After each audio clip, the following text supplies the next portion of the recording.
News station में आपका स्वागत है। इस समय कोरोना संक्रमण की अगर हम बात करें तो आंकड़े बड़ी तेजी से दुनिया भर में 1 करोड़ के पास जा रहे हैं। इस समय की बात करते हैं तो इस समय तकरीबन दुनिया भर में 95 लाख मामले सामने आ चुके हैं और जल्द ही ये आंकड़ा 1 करोड़ पहुंच जाएगा। भारत की बात करें तो भारत में भी स्थिति ठीक नहीं है।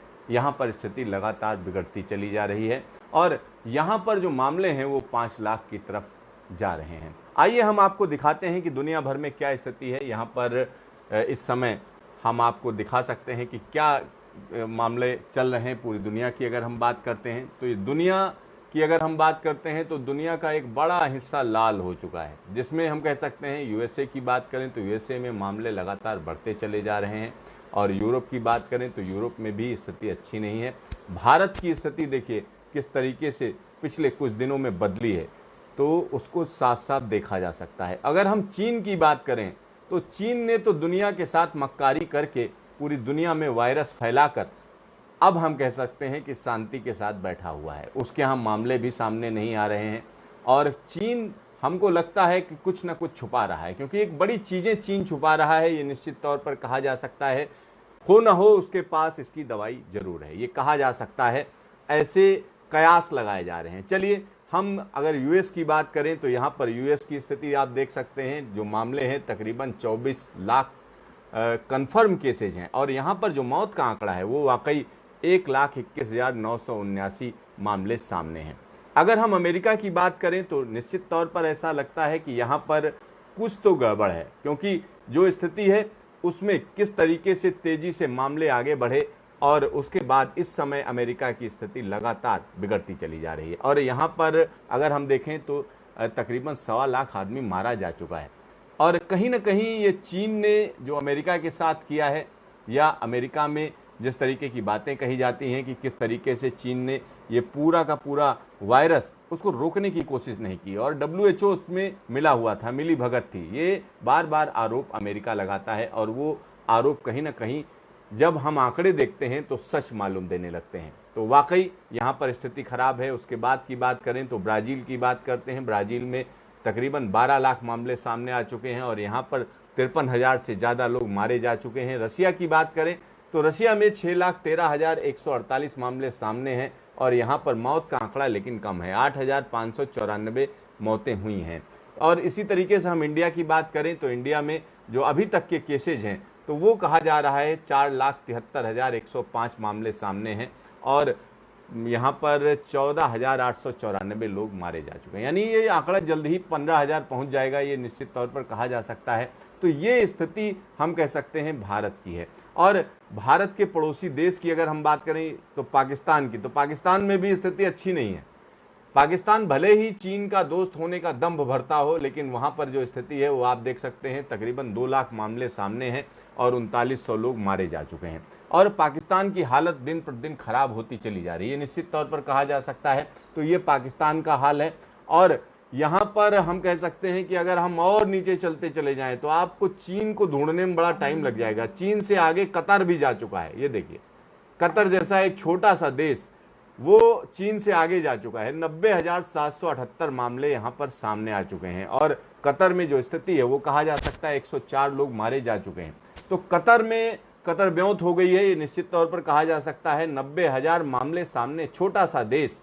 और चीन की अगर स्थिति देखें तो चीन नीचे ही है और नीचे चलता चला जा रहा है। यानी चीन ने जो दुनिया भर में वायरस फैलाया है उसका जवाब नहीं है, क्योंकि चीन अब अपनी हम कह सकते हैं कहीं ना कहीं दावेदारी तमाम चीज़ों में दिखा रहा है। वो कह रहा है कि हम बहुत ताकतवर हैं, हमको कोई पिछाड़ नहीं सकता है। और ये निश्चित तौर पर दिख रहा है कि भाई कतार की अगर स्थिति, छोटा सा देश और यहाँ पर 90,000 से ज़्यादा मामले सामने आ चुके हैं। कनाडा की बात करें तो ये भी आबादी के मामले में इससे काफ़ी छोटा है चीन से, और चीन और कनाडा के बीच में आपस में तनातनी भी चल रही है। और इसी तरीके की स्थिति बांग्लादेश की बात करें तो बांग्लादेश एक घनी आबादी वाला देश है और यहाँ पर तमाम लोग इस बीमारी से पीड़ित हैं। 1,22,000 मामले सामने आ चुके हैं और 1,500 से ज़्यादा लोग मारे जा चुके हैं। तो बांग्लादेश की बात हम इसलिए कर रहे हैं क्योंकि पिछले दिनों चीन ने तमाम रियायतें दी हैं बांग्लादेश को, क्योंकि बांग्लादेश को साधना चाहता है और बांग्लादेश की छोटे मोटे जो एक्सपोर्ट हैं वो अपने यहाँ कह रहा है कि हमारे यहाँ करो और तुमको हम रियायत दे रहे हैं। कहीं ना कहीं भारत की घेराबंदी करने की बात है, लेकिन अगर हम बांग्लादेश की बात करें तो बांग्लादेश की स्थिति बांग्लादेश की तरह है। और यहाँ पर जो ज़्यादातर सामान हम कह सकते हैं चीन से आता है, और बांग्लादेश कितना निर्यात कर पाएगा ये तो देखने वाली बात होगी। सऊदी अरब की बात करें तो यहाँ पर भी स्थिति गंभीर है। सऊदी अरब में हम कह सकते हैं 1,67,267 मामले सामने आ चुके हैं, 1,387 लोग मारे जा चुके हैं। और यहाँ पर हम कह सकते हैं मक्का मदीना जो मुसलमानों का सबसे बड़ा केंद्र है या सबसे बड़ी मस्जिद है, उसको एक तरीके से बंद कर दिया गया है। और सबसे बड़ी बात यह है कि इस बार हज भी नहीं हो रहा है। तो कहीं ना कहीं एक जो वायरस का प्रकोप है, यानी ये दिख रहा है भगवान से भी ज़्यादा ताकतवर वायरस निकल रहा है, क्योंकि सारे मंदिर मस्जिद गिरजाघर सब बंद हैं, यानी सब वायरस को ही नमस्कार कर रहे हैं। तुर्की की बात करें तो देखिए 2 लाख मामले तकरीबन यहाँ पर हैं, तुर्की, फिर जर्मनी और पाकिस्तान, हमारा प्यारा पाकिस्तान, 1,92,970 मामले सामने हैं। तो ये पाकिस्तान की स्थिति है। चलिए अब हम भारत की बात करेंगे कि भारत में किन राज्यों में किस तरीके का वायरस फैला हुआ है, क्योंकि अगर हम बाबा रामदेव की बात करें तो बाबा रामदेव ने कोरोनिल बना ली है, इस तरीके के दावे उन्होंने किए हैं। और साथ ही साथ जैसे ही दावे किए वैसे आयुष मंत्रालय ने कह दिया कि हमसे तो कोई परमिशन नहीं ली गई। फिर उन्होंने कहा नहीं हमने यहाँ लिया परमिशन, तो पता चला उत्तराखंड का जो संबंधित डिपार्टमेंट था उसने भी कहा कि साहब परमिशन तो किसी और चीज़ की ली थी और इन्होंने उतार कुछ और दिया। तो कुल मिला के बाबा जी की दवा जो है कहीं ना कहीं हवा में हिल रही है, और लोग तमाम उनके समर्थक हैं जो तरह तरह के बातें कर रहे हैं। वो कह रहे हैं देखिए बताइए दवा निर्माताओं के दबाव में लोग जो है बाबा जी की दवा को पीछे रख रहे हैं, लेकिन ऐसा नहीं है, क्योंकि कोई भी दवा निर्माता दूसरी दवा को क्यों नीचे करेगा। अगर दवा कोई बड़ी कारगर है तो उसको निश्चित तौर पर लोग हाथों हाथ लेंगे, लेकिन हेरा फेरी करके लोगों का पैसा लूटना ये ठीक नहीं है। आइए हम आपको दिखाते हैं कि किस तरीके की स्थिति है भारत की। अगर हम बात करें तो भारत में टोटल मामले जो हम देखें तो वो हम निश्चित तौर पर कह सकते हैं कि टोटल जो केसेज हैं वो यहाँ पर भारत में 4,83,105 हैं, और इनमें से सबसे ज़्यादा मामले यानी एक बड़ा हिस्सा महाराष्ट्र का है। 1,42,900 मामले महाराष्ट्र के हैं। यानी महाराष्ट्र में जो उद्धव सरकार है, ना उद्धव का लेना ना माधव का देना टाइप का हाल हो गया है। और यहाँ पर देखिए कि जो टोटल मामले आए हैं भारत में पिछले 24 घंटे में, वो हम कह सकते हैं 16,922 मामले हैं। यानी एक बड़ी संख्या है, ये लगातार बढ़ती चली जा रही है। ये वाकई चिंता की बात है। और इसी तरीके से अगर हम देखें तो महाराष्ट्र में 3,890 मामले पिछले 24 घंटे में आए हैं। और मौत के आंकड़े की अगर हम बात करें, इंडिया में 14,894 लोग सुबह 10 बजे तक, यानी आज सुबह 10 बजे तक के जो ये आंकड़े हम आपको दिखा रहे हैं, तो सुबह 10 बजे तक की जो स्थिति थी वो हम कह सकते हैं 14,894 लोग मारे जा चुके हैं। और महाराष्ट्र में 6,739 लोगों की मौत हो चुकी है। तो ये स्थिति वाकई चिंताजनक है, और चिंताजनक इसलिए है क्योंकि पिछले 24 घंटे में 418 लोगों की मौत हो चुकी। चलिए एक बार फिर हम आपको डराने वाला ग्राफ दिखाते हैं। इसको देखकर वाकई डरेंगे, मुझे भी डर लगता है। तो ये देखिए, ऐसा लगता है ढेर सारी चींटियां चढ़ती चली जा रही हैं, लेकिन शुरुआत में आप देखेंगे तो मुश्किल से 1, 2, 3, 4 इस टाइप के आंकड़े हैं। लेकिन आंकड़े जब बढ़ने शुरू हुए तो कहीं ना कहीं हम कह सकते हैं ये एक अलग तरीके का ग्राफ बना दिया। ये देखिए किस तरीके से ग्राफ चढ़ा है। मई के महीने से स्थिति हम कह सकते हैं लगातार बदलती रही है। ये देखिए, और आज की अगर हम बात करें तो ये एक्सपोनेंशियल ग्राफ जबरदस्त तरीके से एक्सपोनेंशियल है ये, और इसमें कोई गिरावट नजर नहीं आ रही है। यानी कोई ये नहीं कह सकता है कि कोई असर पड़ा है। यानी हम कह सकते हैं कि जो जिस तरीके का लॉकडाउन किया गया वो कोई असर डाला हो ऐसा तो दिख नहीं रहा है, क्योंकि यहाँ पर ग्राफ ऊपर ही चढ़ रहा है। और अभी जिस तरीके से ऊपर चढ़ रहा है उसमें ये लग रहा है कि ग्राफ अभी फिलहाल नीचे नहीं उतरेगा, क्योंकि ना इसकी दवा है, ना जो है इसका हम कह सकते हैं मुकम्मल इंतजाम है। जगह जगह बद इंतजामी है, और तमाम हॉस्पिटल, खास तौर पर प्राइवेट हॉस्पिटल्स की अगर हम बात करें तो वो पैसा लूटने में लगे हुए हैं। और प्राइवेट हॉस्पिटल की अगर हम बात करते हैं तो हर दिन का वो मोटा पैसा वसूल रहे हैं। उनको किसी से कोई लेना देना नहीं है। सरकारी जमीन उनको कौड़ियों के भाव मिली, लेकिन जो प्राइवेट हॉस्पिटल हैं अगर हम उनकी बात करें तो प्राइवेट हॉस्पिटल ने सीधे तरीके से अपना साम्राज्य कायम कर रखा है और वो किसी की सुनते नहीं है। सरकार कहती है ठीक है, लेकिन सरकार के जो कानून हैं, जो सरकारी दावे हैं, सरकारी दांवपेच नियम, उनको पार पाने के वो तमाम तरीके के तरीके निकाल लेते हैं। क्योंकि प्राइवेट हॉस्पिटल की जब हम बात करते हैं तो आप रेट वहां पर कुछ और पाएंगे लिखे हुए, लेकिन जब मरीज आपका अंदर चला जाता है, अंदर जाने के बाद तमाम चीजें ऐसी होती हैं जिनमें वो कहेंगे भाई साहब अगर आप कहें तो ये तो आपके पैकेज से बाहर है, आप बताइए क्या करना है। आपका मरीज वहां पर भर्ती है तो आप क्या करेंगे? आप कहेंगे नहीं नहीं भाई साहब आप जो चाहिए वो करिए। तो इस स्थिति में जो प्राइवेट हॉस्पिटल हैं वो कहीं ना कहीं लगातार पैसा वसूलने का काम करते हैं, सिर्फ पैसा वसूलते हैं। उनको मालूम है कोरोना वायरस की कोई दवा नहीं है और अगर कोई व्यक्ति कोरोना वायरस से सीरियस हो जाता है तो सीधा तरीका है कि आप उसको वेंटिलेटर पर ले जाइए। वेंटिलेटर पर ले जाने का मतलब है हर दिन का खर्चा, यानी एक प्राइवेट हॉस्पिटल की मैं बात कर रहा हूं, ठीक ठाक प्राइवेट हॉस्पिटल, हर दिन का खर्चा 60 से 70 हजार रुपए पर डे है।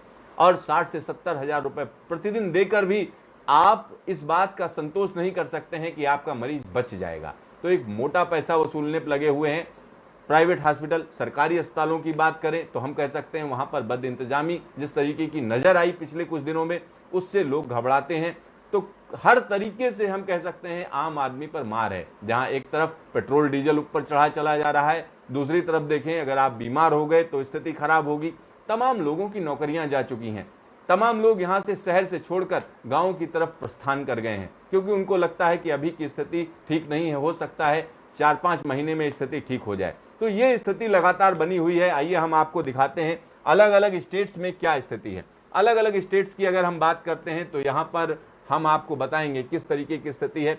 तो नंबर 1 पर अगर मौत की दर के हिसाब से देखें तो अभी भी गुजरात है। मृत्यु दर मतलब हुआ कि जितने लोग भर्ती हुए या जितने लोग कोविड से ग्रस्त हुए उसमें से कितना परसेंटेज मर रहा है। तो यहाँ पर हम कह सकते हैं 5.99% मॉर्टलिटी रेट है। और गुजरात में टोटल मामले अगर देखें 28,943 हैं और महाराष्ट्र की बात करें तो 1,42,900 मामले हैं। और ये आप पूछ रहे होंगे, आपको लग रहा होगा अरे ये इस तरीके की टेबल क्यों बनाई गई है। ये टेबल इस तरीके की इसलिए है क्योंकि महाराष्ट्र सरकार ने ये टेबल बनाई है और उसी को हम आपको दिखा रहे हैं, क्योंकि मॉर्टलिटी रेट के हिसाब से उन्होंने बनाया तो गुजरात ऊपर दिखेगा, उसके बाद महाराष्ट्र दिखेगा। तो ये एक तरीके से हम कह सकते हैं महीन राजनीति है, महीन पॉलिटिक्स है, जिसमें अपने को वो बेहतर दिखाना चाहते हैं और दूसरे को नीचा दिखाना चाहते हैं। और यही स्थिति हम कह सकते हैं पूरे देश भर में है। और मध्य प्रदेश की बात करें तो मध्य प्रदेश में 12,448 मामले सामने हैं, मृत्यु दर 4.29 है। और उसके बाद देखें तो पश्चिम बंगाल है। पश्चिम बंगाल ममता का प्रदेश कहा जाता है। 15,173 मामले यहाँ सामने आ चुके हैं और मृत्यु दर की बात करें तो 3.9% की मृत्यु दर है। और उसके बाद की बात करते हैं तो केजरीवाल की दिल्ली आ गई। केजरीवाल ने दिल्ली में जो किया वो आपके सामने है और इसको देखना जरूरी है, क्योंकि लगातार दिल्ली में मामले बढ़ते चले जा रहे हैं और केजरीवाल हैं कि वो काम किए चले जा रहे हैं। 70,390 मामले सामने आ चुके हैं, 2365 लोग मारे जा चुके हैं, 3.36% का यहाँ पर मृत्यु दर है। और केजरीवाल की जो सरकार है जिस तरीके की काम कर रही है उसमें हम निश्चित तौर पर कह सकते हैं उससे लोग संतुष्ट नहीं है। कहीं ना कहीं गृह मंत्री को खुद उतरना पड़ा और जो हॉस्पिटल हैं दिल्ली सरकार के वहां पर जाकर जायजा लेना पड़ा। लेकिन अगर हम दिल्ली के मुख्यमंत्री की बात करते हैं तो वो कहीं निकलते नहीं हैं, घर से अपनी प्रेस कॉन्फ्रेंस करते हैं और अस्पतालों में जाना, लोगों से मिलना, ये सब काम कहीं ना कहीं नेताओं ने छोड़ दिया है, क्योंकि उनको अपनी जान की फिक्र है, उनको दूसरों से कोई मतलब नहीं है। तो ये पूरे देश भर में नेताओं का हाल हो चुका है। सबको लग रहा है कोरोना मुझे ना हो जाए, दूसरे को हो तो हो और जो होगा देखा जाएगा। तो यहां पर यह स्थिति लगातार नजर आ रही है। उत्तर प्रदेश की बात करें तो 19,557 मामले सामने हैं, 3.05% की मृत्यु दर है। इसी तरीके से पंजाब है 4,627 मामले और यहां पर मृत्यु दर 2.44 है। राजस्थान की बात करें तो जिनका भीलवाड़ा मॉडल बड़ा चर्चा में रहा, लेकिन भीलवाड़ा मॉडल पीछे छूट गया। 16,009 मामले यहां पर सामने हैं, 2.34% के हिसाब से यहां पर मृत्यु दर है। और इसके अलावा अगर देखें मेघालय एक छोटा सा प्रदेश है और मेघालय की अगर हम बात करें तो यहाँ पर सिर्फ 46 मामले सामने हैं और 2.17% की मृत्यु दर है। तेलंगाना में हम कह सकते हैं स्थिति बड़ी तेजी से बदली है। 10,444 मामले सामने हैं, 2.15% यहाँ पर मृत्यु दर है। पुडुचेरी केंद्र शासित प्रदेश है, छोटा सा प्रदेश है, 461 मामले सामने हैं, 1.95% की यहां पर मृत्यु दर है। कर्नाटक की बात करें तो कर्नाटक में भी हम कह सकते हैं कि कोरोना का नाटक चल रहा है। 10,118 मामले सामने हैं, 1.62% की मृत्यु दर है। और हरियाणा की बात करें तो खट्टर सरकार का काम यहां पर नजर आ रहा है। देखिए किस तरीके से 12,010 लोग जो है संक्रमित हो चुके हैं और 1.57% की मृत्यु दर है। हिमाचल प्रदेश की अगर हम बात करें तो हम निश्चित तौर पर कह सकते हैं कि हिमाचल प्रदेश में 806 मामले सामने हैं। और उससे पहले अगर हम देखें तो यहाँ पर हम चंडीगढ़ की बात कर सकते हैं, 420 मामले सामने हैं और जम्मू कश्मीर में 6,422 मामले सामने हैं। और इसी तरीके से तमिलनाडु में देखें, तमिलनाडु में तो स्थिति बड़ी तेजी से बदली है, 67,468 मामले सामने हैं, 1.28% की मृत्यु दर है। तो इस तरीके से आप देखिए तो देश के तमाम अलग अलग इलाकों में स्थिति लगातार बदलती जा रही है। और इस समय की जो स्थिति है उसमें निश्चित तौर पर कहा जा सकता है 24 घंटे में अगर 17,000 के आसपास मामले आते हैं तो वाकई ये चिंता की बात है। और इस तरीके की जो चिंता है लोगों की लगातार बढ़ती चली जा रही है। जहां एक तरफ लोगों का रोजगार जा रहा है, लोगों के पास काम नहीं है, तमाम लोग नौकरी से बाहर हो गए हैं, और दूसरी तरफ क्या हो रहा है कि हम कह सकते हैं लगातार कोरोना वायरस संक्रमण बढ़ता चला जा रहा है। और इन सब के बीच में सरकारी अस्पतालों में कहीं ना कहीं लापरवाही है तो प्राइवेट अस्पतालों में लूट चल रही है। और ऐसे में हम कह सकते हैं बाबा रामदेव का भी खेल शुरू हो गया है। तो ये स्थिति वाकई जबरदस्त है, क्योंकि देश की अगर हम बात करते हैं, एक तरफ चीन का खतरा है, दूसरी तरफ देश के अंदर बैठे हुए गद्दारों से खतरा है, तीसरी तरफ अगर हम बात करें तो यहां पर कोरोना वायरस हम लोगों को घेर रहा है। तो कहीं ना कहीं हर एक व्यक्ति पर तितरफा मार पड़ रही है और ये स्थिति बहुत तेजी से बदल रही है। और ऐसी स्थिति में लगातार नजर रखने की जरूरत है, आपको सतर्क रहने की जरूरत है और सरकार को भी बहुत ज्यादा सतर्क रहने की जरूरत है।